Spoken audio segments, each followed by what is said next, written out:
sí, acá te estoy viendo. Sí, sí. A ver. A ver.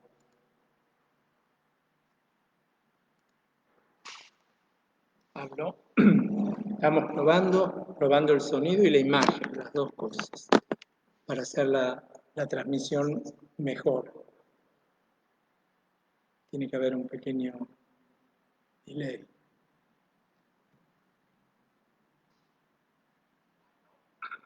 Estamos probando el sonido y la imagen.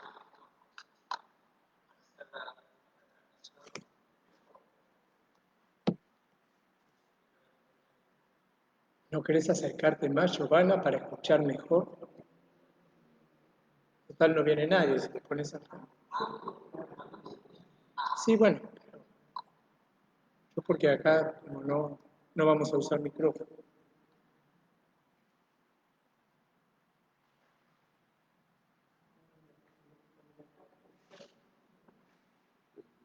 Salvo que quieras ponerle a tu Lo que pasa es que no sé cómo, así funciona bien, de otra manera no sé qué puede pasar. A ver, probamos con poner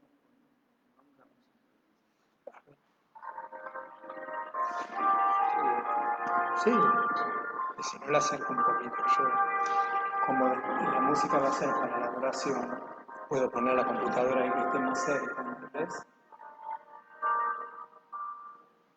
muy bien. Buena suerte. Gracias. No, pero no.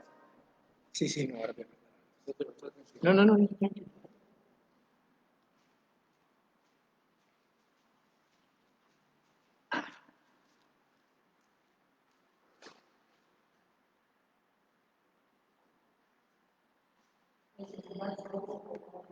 ¿Eh?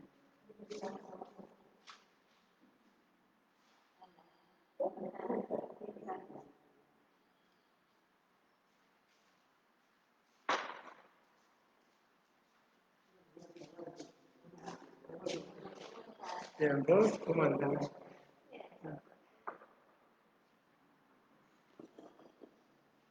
Bueno, hay un televidente y dos acá somos tres.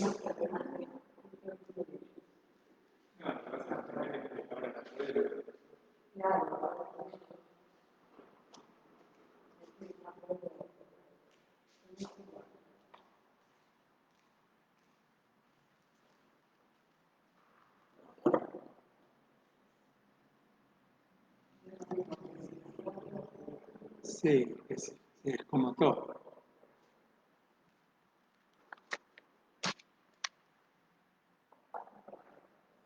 Faltan unos minutos.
no, escuché por radio que estaba bajando lindísimo. Ah, qué bueno.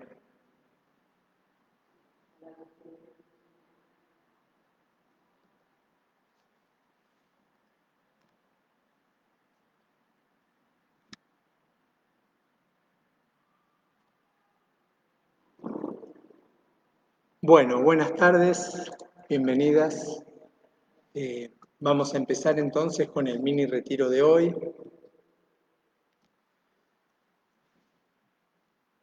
Nosotros ya comenzamos a caminar la cuaresma. El primer paso, lógicamente, fue el miércoles de ceniza. Después, durante el primer domingo, el Evangelio nos ayuda a reflexionar sobre las tentaciones de Jesús en el desierto. Entre el primer y el segundo domingo fue el retiro de Vicente, del Padre Vicente, que también hizo hincapié en eso, en la soledad del desierto, del silencio y la reflexión y la meditación. Hoy ya pasamos el segundo domingo, que fue el domingo pasado, y que fue el domingo de la transfiguración. Entonces la idea es que en el mini retiro de hoy, en el momento de reflexión de hoy, apoyarnos en tres momentos: en el desierto y en la transfiguración, pero pasando por un tercer momento que es el de la conversión.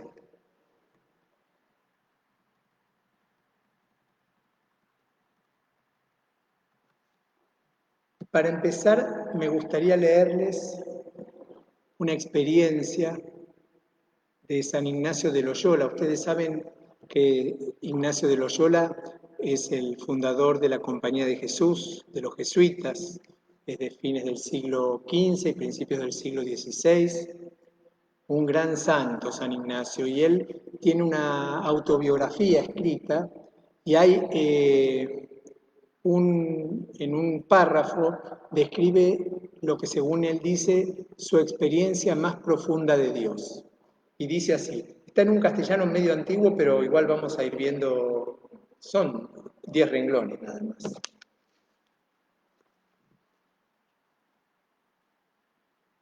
Una vez iba yo por devoción a una iglesia que estaba a poco más de 1 milla de Manresa, creo que se llama San Pablo, y el camino va junto al río. Y yendo así en mis devociones, me senté un poco con la cara hacia el río, el cual iba hondo. Estando allí sentado, se me empezaron a abrir los ojos del entendimiento. Y sin que tuviese yo visión alguna, sino entendiendo y conociendo muchas cosas, tanto espirituales como cosas de la fe y de las letras. Y esto con una ilustración tan grande que me parecían todas las cosas nuevas. No puedo detallar los particulares que entendí entonces, aunque fueron muchos, pero sí que recibí una grande claridad en el entendimiento, una claridad grande en todo el discurso de mi vida, hasta pasados 62 años, y todas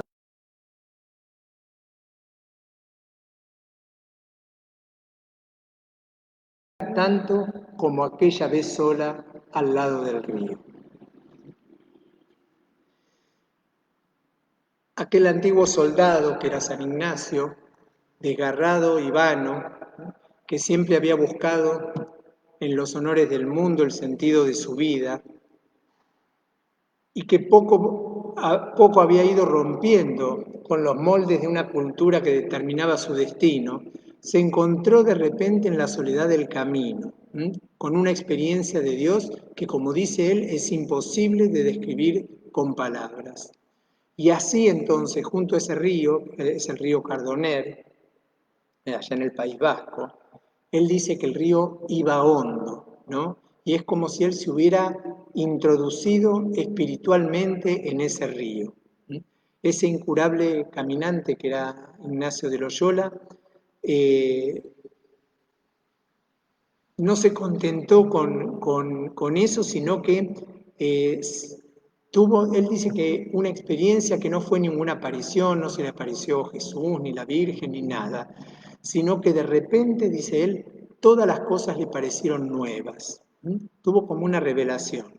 Ni siquiera él mismo es capaz de entrar en detalles, pero él dice que esa experiencia cambió radicalmente su vida. Y habla que después de los 62 años, él murió poquito después, puede asegurar que aún juntando las experiencias de toda su vida, nunca como aquella vez sola.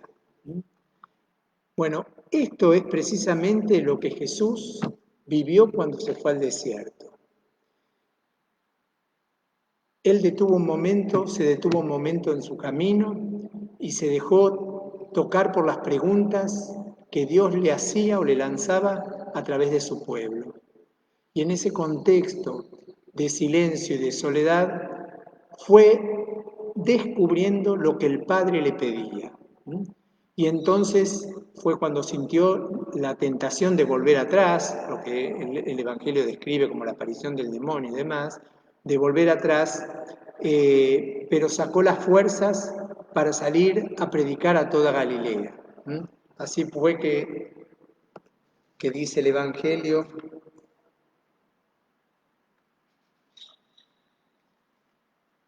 ha llegado el tiempo y el reino de Dios está cerca. Vuélvanse y acepten con fe la buena nueva. Entonces, esto resumiendo lo del desierto, que ya lo reflexionamos el domingo primero en la misa y después con el retiro del Padre Vicente. Pero me gustaría que nos planteáramos acá ahora dos primeras preguntas para seguir enseguida con todo el hilo de la reflexión de hoy. La primera es preguntarnos si estamos dispuestos a sentarnos un rato al borde del camino de nuestra vida, para dejarnos asaltar por las preguntas que Dios nos hace y de las que nos pide una respuesta. ¿Estamos dispuestos a eso? Número uno. Número dos, ¿de verdad quiero entrar en un momento de soledad en el desierto para encontrarme con Dios y mis propias fragilidades? Si la respuesta a las dos es sí, que espero que para todos nosotros sea así. ¿Qué? ¿No me escuchás? Si de verdad quiero entrar, estoy dispuesto a entrar en un momento de soledad en el desierto para poder encontrarme con Dios y mis fragilidades. Bueno, si estamos dispuestos a esto, eso es la cuaresma. Adentrarnos en nosotros para ponernos en presencia de Dios y ver nuestras fragilidades. Entonces, como decíamos recién, vamos a sustentar la reflexión en los tres puntos. El primero, el de recién, haciendo alusión al texto de San Ignacio, es el desierto. Hace el paralelismo con el desierto de Jesús. Y lo último que vamos a ver es la transfiguración. El hilo que conecta el desierto con la experiencia de transfiguración es la conversión.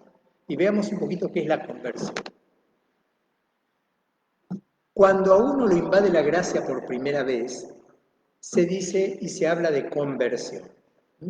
La persona entonces se considera convertida, en camino a convertirse. En el lenguaje corriente, como usamos la palabra conversión habitualmente, se trata de un acontecimiento importante, pero parecería que fuera una cosa transitoria, que tiene que ocurrir o que sucedió ya en alguien hace mucho tiempo.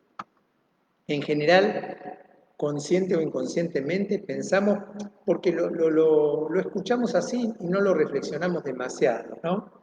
Que el término conversión se aplica, por ejemplo, a una persona atea que no tiene fe, o a un agnóstico, o a alguien que en algún momento renunció a su religión y regresa a ella, es lo que se dice es la apostasía, un apóstata que reniega de su religión y después vuelve a ella, o también en el caso de cambiar de religión.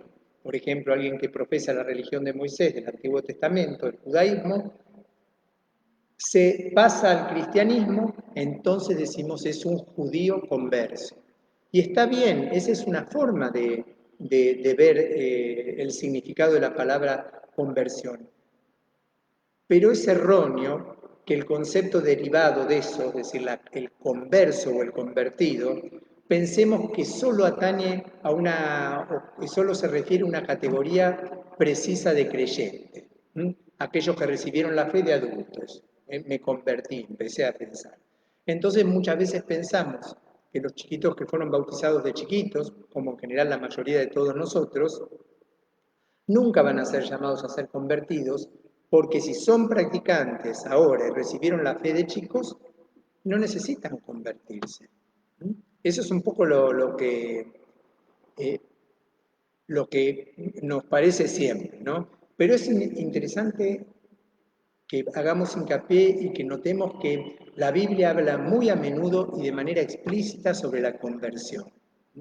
La primera buena nueva que escuchamos de Juan el Bautista en el capítulo 3 de Mateo dice que Juan decía, conviértanse porque está cerca el reino de Dios. Y esa es la fórmula que utilizamos, si ustedes recuerdan, una de las fórmulas que se utiliza en la imposición de las semillas, de las cenizas. Conviértanse, crean en el Evangelio o conviértanse y anuncien al pueblo de Dios. Para esto, para la conversión nuestra, es muy importante hacer hincapié en que es algo del tiempo presente. No es algo del pasado ni que va a venir en el futuro. Es del tiempo presente. Los griegos tenían dos palabras para referirse al tiempo. Una era el cronos, que era el dios del tiempo, y el cronos se refiere al tiempo cronológico o secuencial, por ejemplo, los minutos, las horas, las semanas. Eso es el cronos. Pero después tenían una segunda palabra, que es el kairos, kairos con K. ¿Qué es el kairos? El kairos es el tiempo, el momento, es un momento indeterminado donde suceden cosas esenciales, cosas fuera de lo común. Es un momento en particular. Ese es el kairos. Y el kairos para nosotros es el tiempo de salvación en el que vivimos permanentemente, porque nosotros desde la fe siempre estamos en el kairos, siempre es un momento especial en el que podemos recibir gracias especiales. El kairos es el que nos permite a nosotros cristianos hacer permanentemente la elección decisiva ante el poder de la muerte y la resurrección de Jesús. Porque eso que va a ocurrir mañana cuando celebremos la Pascua, que ocurre cada vez, ya nos está dado hoy, aunque todavía bajo la forma de la esperanza. Lo mismo que cuando nos llegue la muerte y nuestra resurrección, que es algo de futuro, ya nos está dado en cierta manera en el tiempo de hoy en forma de esperanza. Por eso decimos que la conversión y el proceso de conversión es siempre presente, siempre actual. Y es la posibilidad que tenemos de rectificar el rumbo. Acá también hay una palabrita griega interesante, que es la metanoia. ¿Qué es la metanoia? La metanoia implica varias cosas, implica arrepentimiento, transformación espiritual, pero básicamente la traducción literal es rectificación del camino. Los griegos utilizaban esta palabra para cuando alguien se encaminaba hacia un objetivo, hacia un destino, y se equivocaba en el camino, volvía pasos hacia atrás y rectificaba el camino. Y eso nosotros, los cristianos, lo comparamos con la conversión. Es decir, nosotros en algunos aspectos equivocados avanzamos hacia algo que después nos damos cuenta que no es lo mejor y entonces tenemos la posibilidad de detenernos, volver pasos hacia atrás y reencauzarnos, reencaminarnos. Eso es la conversión. Para esta palabra también se usaban otros términos que eran, por ejemplo, contrición o penitencia.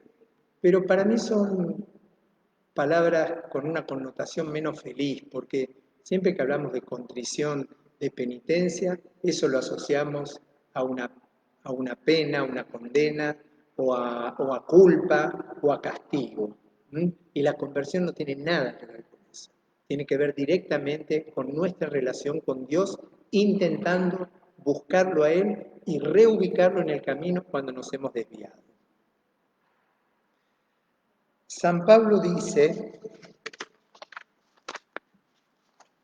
en el libro de los Hechos de los Apóstoles: ahora arrepiéntanse y conviértanse para que todos sus pecados sean perdonados. Otra vez, metanoia es nada menos que ese cambio radical por el cual una persona, cada uno de nosotros mismos, tiene la posibilidad de volver sobre sus pasos y comprometerse en una nueva dirección. La dificultad de esto radica en que muchísimas veces la vida en el Espíritu, la vida en el Espíritu Santo, no es fácil de discernir. A todos nos cuesta a veces encontrar lo que el Espíritu nos está mostrando. Si no, sería una cosa muy fácil vivir. Veríamos como visiones, como una proyección, entonces cada uno sabría qué camino. Pero muchas veces eso es difícil de discernir. Y esto es porque en nosotros existen tres fuerzas que se entrecruzan permanentemente. Son el pecado, la conversión y la gracia. No son simplemente tres etapas consecutivas, que uno peca, se convierte y entra en gracia, peca, se convierte y entra en gracia, sino que en la vida cotidiana en general se superponen. Se cruzan las tres líneas con ciertas interdependencia unas de otras. Nunca estamos totalmente en una. Nunca estamos totalmente en pecado, totalmente convertidos o totalmente en la gracia o en conversión. El pecado, la conversión y la gracia son el pan nuestro de cada día para todos nosotros. Antes de nuestra muerte, nunca decimos adiós del todo a ninguna de estas tres fuerzas, ni al pecado, ni a la conversión, ni a la gracia. Mientras estamos aquí, en esta vida, seguimos siendo pecadores, estamos siempre convirtiéndonos o con la posibilidad de convertirnos, porque también es cierto que eso es un proceso totalmente voluntario. Dios no empuja a nadie a que se convierta ni a que haga nada que esté fuera de su voluntad, fuera de la libertad que tenemos cada uno. Y de esa manera, con esa conversión, somos continuamente santificados. Estamos abiertos permanentemente a la gracia santificante por el Espíritu de Dios con su gracia. Entonces, teniendo en cuenta esto, no tenemos que caer en el error de incluirnos en la categoría de personas convencidas de que no necesitan conversión porque son creyentes. Bueno, yo soy creyente, soy practicante, vengo a la parroquia, intento cumplir, tengo algunos pecados, pero eso, soy una persona dentro de lo posible y justo, no necesito conversión, sí necesito arrepentirme de pecados, pero bueno, todo eso es el proceso de conversión. No limitar la conversión a las personas que no creen. Es ilusorio que nos creamos convertidos de una vez y para siempre, porque una vez recibimos un sacramento o porque una vez alguien nos habló de Dios y nos contagió la fe.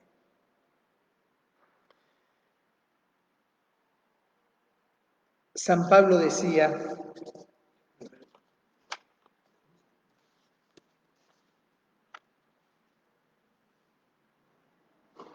en la segunda carta a los Romanos, la bondad de Dios nos conduce a la conversión. En efecto, como decíamos recién, la conversión es un asunto de tiempo.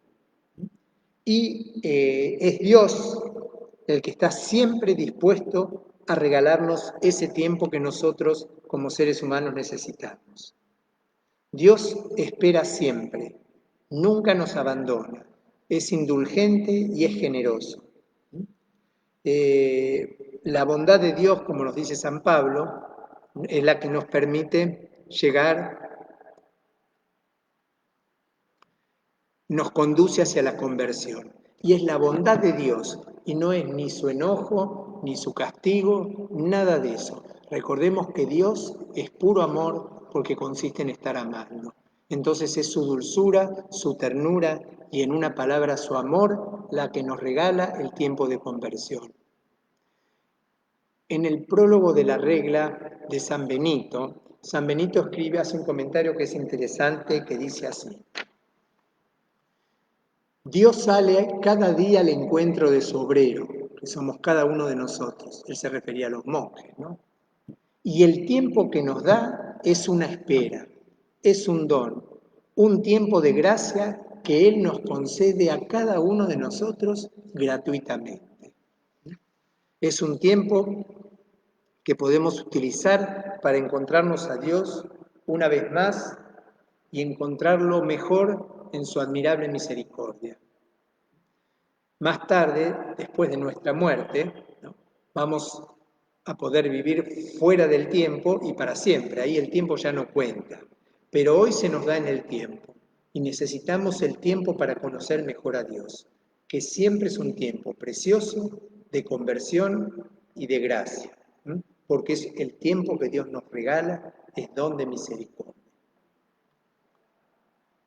Pasemos entonces, ahora que hemos visto un poco el proceso en el desierto, a través de la conversión, cómo llegamos a la transfiguración. El domingo pasado, si ustedes se acuerdan, leíamos en el Evangelio de Marcos, decíamos que 6 días después Jesús llevó a Pedro, Santiago y Juan a una montaña alta. 6 días después de qué? Fue 6 días después de haberles anunciado que iba a morir. Lógicamente, imagínense lo que fue para los discípulos escuchar de la voz de su maestro que él iba a morir, iba a ser crucificado e iba a morir.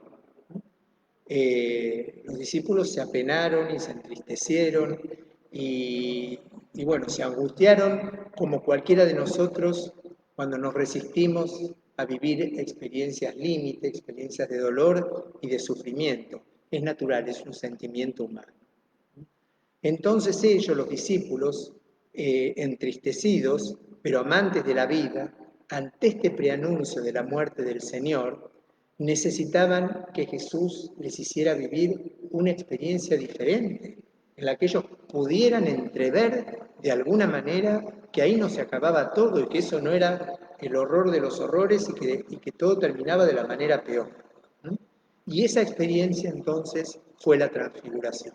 Por eso el Señor los lleva al monte y se transfigura, para que ellos puedan darse cuenta de que acá había algo diferente. Y entonces, cuando viven y se sumergen en esa experiencia de gozo, en esa experiencia de luz, de paz interior profunda y de placer espiritual, Pedro termina diciendo: Señor, qué bien estamos aquí. ¿No querés que hagamos una? ¿Se acuerdan que se encuentran con Elías, con Abraham? ¿No querés que hagamos tres tiendas y permanecer ahí? Porque era una experiencia fuera de lo común que no querían que terminara. Cuando bajan de la montaña los discípulos, después de aquella experiencia única, el Señor les pide que no cuenten a nadie esta experiencia hasta haya resucitado de entre los muertos. ¿Por qué les pide esto? Porque esta no era una experiencia de spa espiritual, que venimos acá un poco para refrescarnos, sino porque era una experiencia que a ellos los ayudaría a asimilar el amargo trago de la muerte de Jesús, que Él 6 días antes les había anunciado. Por eso veamos, tenemos que ver nosotros la Pascua, la Pascua que conmemoramos cada año, no como una película repetida de la que ya sabemos el final, que es un final feliz, sino ver en la Pascua el acompañamiento de un proceso vital, de un proceso de vida. Año tras año nosotros vamos viendo en nuestra vida personal que hay experiencias en las que debemos ir aprendiendo a integrar la muerte y la vida, los límites y las posibilidades. nuestra impotencia y a la vez nuestras potencialidades. ¿No? Y el hecho de aprender a ver ese contraste que está en la vida de todos, porque todos somos finitos e imperfectos y esta vida es finita, esos contrastes, al aprender a vivir con esos contrastes, nos damos cuenta de que podemos ser felices, no a pesar de los dolores, de los sufrimientos y de las contrariedades, sino con los sufrimientos, los dolores y las contrariedades, a través de ellos. Y eso significa entonces que celebrar la Pascua es justamente unirnos a Jesús, que quiere unirse a nuestra vida y a nuestra fragilidad, a nuestra pobreza, a todas nuestras limitaciones, para que con la ayuda de Jesús nosotros podamos confiar en el Dios de la vida. ¿Y qué es el Dios de la vida? El Dios de la vida no es el que nos manda pruebas y nos manda sufrimientos y nos manda momentos difíciles y dolores, sino el Dios de la vida es el que nos ayuda a que esos dolores y esos sufrimientos nos alumbren en la vida y lleguemos a ser hombres y mujeres verdaderamente nuevos, adultos, transformados, transfigurados, más vivos aún de lo que éramos antes.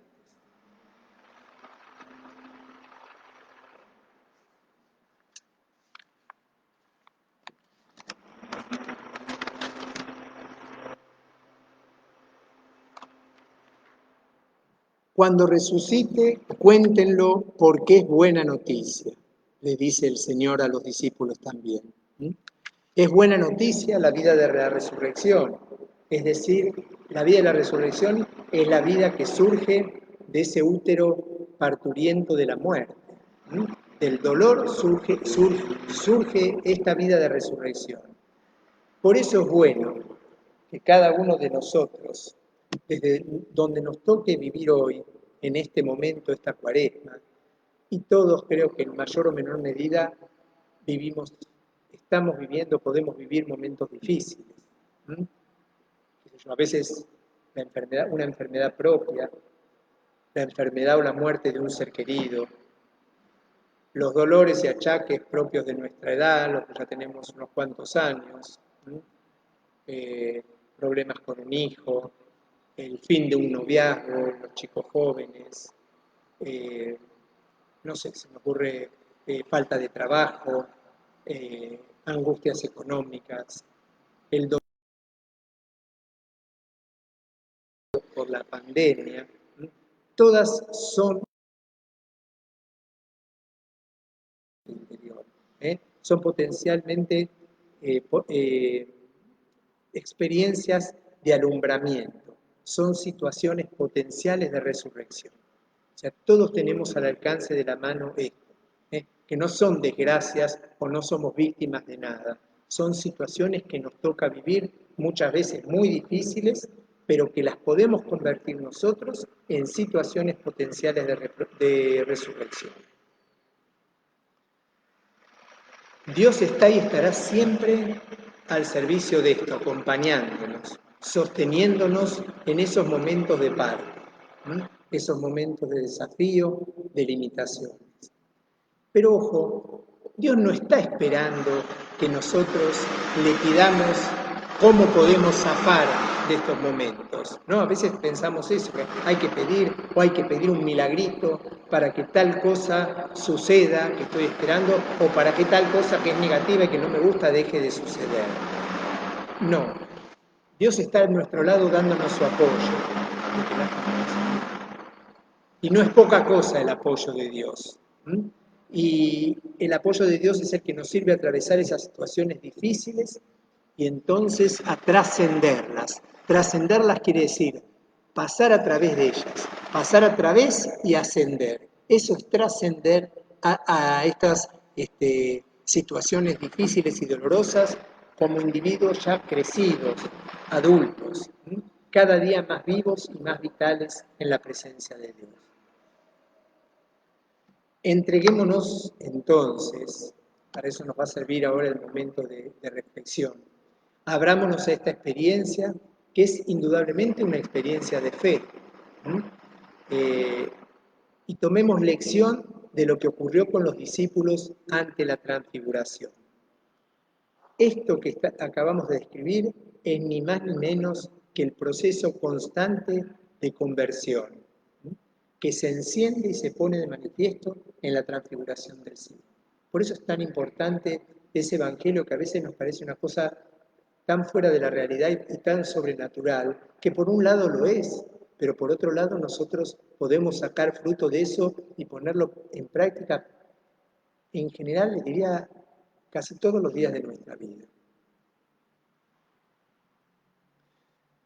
Ojalá que a partir de aquí, a partir de esta cuaresma, o estos días de cuaresma, todos podamos decir a los que tenemos cerca, a los que nos rodean,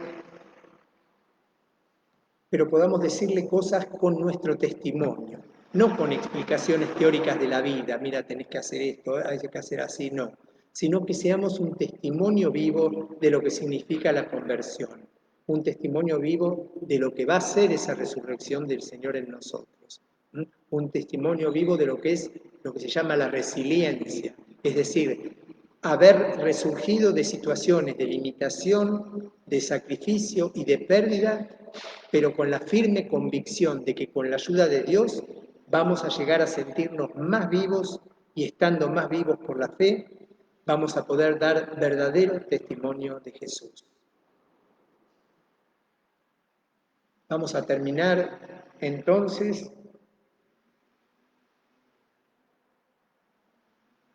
dándonos cuenta o intentando ver que todos nosotros podemos en esta cuaresma, después de haber buscado a lo mejor durante mucho tiempo en nuestra vida, por los rincones en vanos y por muchos recodos, haber buscado el sentido de nuestra existencia, con nuestros altibajos, intentar en esta cuaresma sentarnos un poco con la cara vuelta hacia el río, como San Ignacio, de ese río de nuestra vida que iba hondo, iba profundo, ¿no? Y entonces yo nos propongo situarnos en 3 puntos fundamentales. Primero, dejar de buscar nuestro propio camino, mirando siempre el río de la vida, para permitir que aquel que es el camino con mayúscula sea quien nos busque a nosotros. En segundo lugar, dejar de preguntar por nuestras inquietudes y por qué esto y para qué esto o no, para permitir que aquel que es la verdad con mayúscula nos inquiete con sus preguntas, que sea Él quien nos pregunta a nosotros, no nosotros que empezamos a preguntarle a Él. Y en tercer lugar, que esto nos sirva para dejar de vivir para nosotros mismos y permitir que aquel que es la vida con mayúscula nos comunique una vida abundante, una vida abundante que nosotros somos capaces, podemos y debemos regalar a los demás.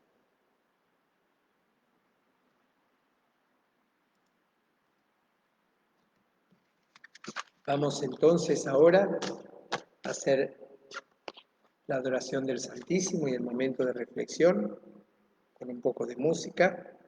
Tengan un poco de paciencia que acomodo la parte técnica que no es tan sencilla.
Bueno,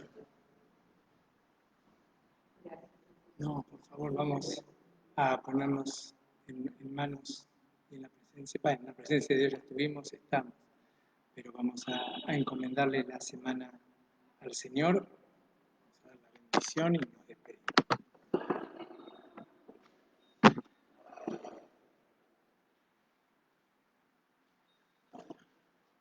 El Señor esté con ustedes, que la bendición de Dios Todopoderoso, el que es Padre, Hijo y Espíritu Santo, descienda sobre cada uno de ustedes y permanezca para siempre. Podemos quedar en paz. Gracias. Que Dios los bendiga y nos vemos pronto.